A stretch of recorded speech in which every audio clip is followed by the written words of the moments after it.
虽然说就是前不久啊，但是已经是去年了。我们一起分享我有共鸣出品的那个蝙蝠侠，也是他在 DC 超英这个题材上第2个系列啊，就缄默嘛。时隔差不多2个月，又迎来了一款新品。各自是要新闻大，各位老铁们大家好，欢迎收看这期魔兽排不齐。今天呢，我们一起来拆箱分享一下缄默超人。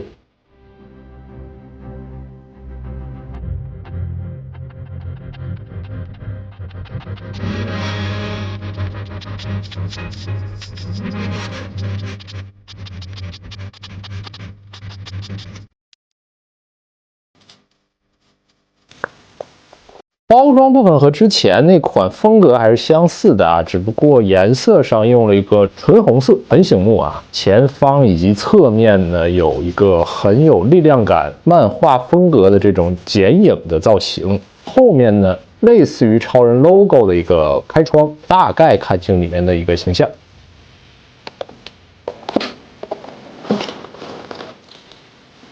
按照惯例，还先看一下这个人物主体的部分啊。整体造型呢，经典的红黄蓝搭配，内裤反穿的很复古，而且难以撼动的一个形象，偏美型的那种啊，非常的壮硕和挺拔。全高的话，大概在16.5厘米。因为也是采用了布衣包裹肌肉素体的一个方式啊，所以肌肉的线条轮廓非常的明显。上身上肢这个部分我更加喜欢啊。腹部的话，相较于之前天国降临的那个超人，我个人觉得也是更加的美观。标志性的这个 logo 也都尽量做到了很轻盈轻薄。当然了，下身这个大腿这里啊，因为有这个一个下拉的关节，这里如果过渡再自然一些的话，会有更好的效果。造型上呢，其实它颜色是鲜亮的那一种。而之前缄默蝙蝠侠那款的话，因为浑身上下像臂甲呀、头盔啊这些交件比较多，所以呢颜色明暗交替或者对撞感觉会更多。超人的话就更加鲜艳和亮丽一些啊，因为仿照漫画大的黑色的阴影，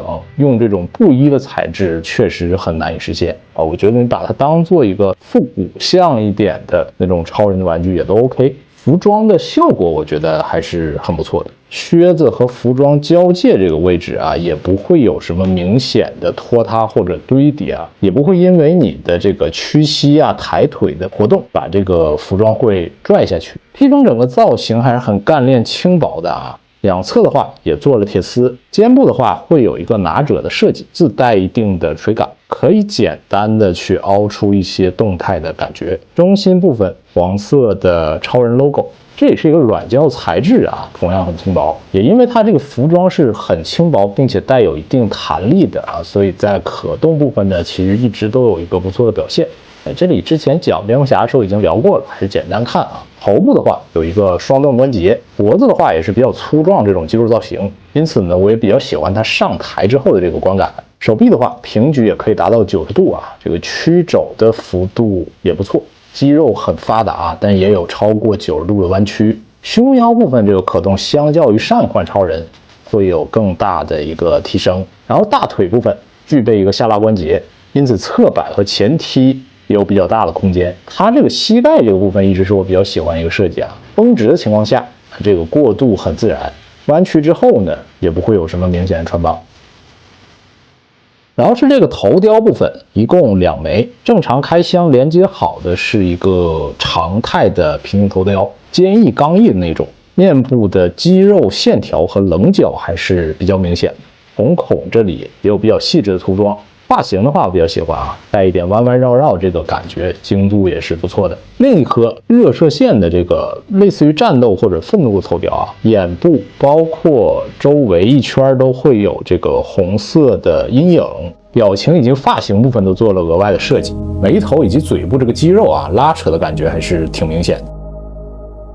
然后手型部分啊，除了和本体连接好的，额外附带了6枚。它这个肌肉刻画的还不错啊，涂装以及这个细节，在同尺寸的玩具里，我觉得还是做的不错的。血管以及骨骼的这个刻画走向都是挺明显的。除了细节精度不错以外，这个手型的肤色调整的也不错，不会有什么色差，一体性还是比较强。这边也会给一个蝙蝠侠的手型啊，实际是搭配它这个握手造型的，可以摆到一起完成一些特殊的场景。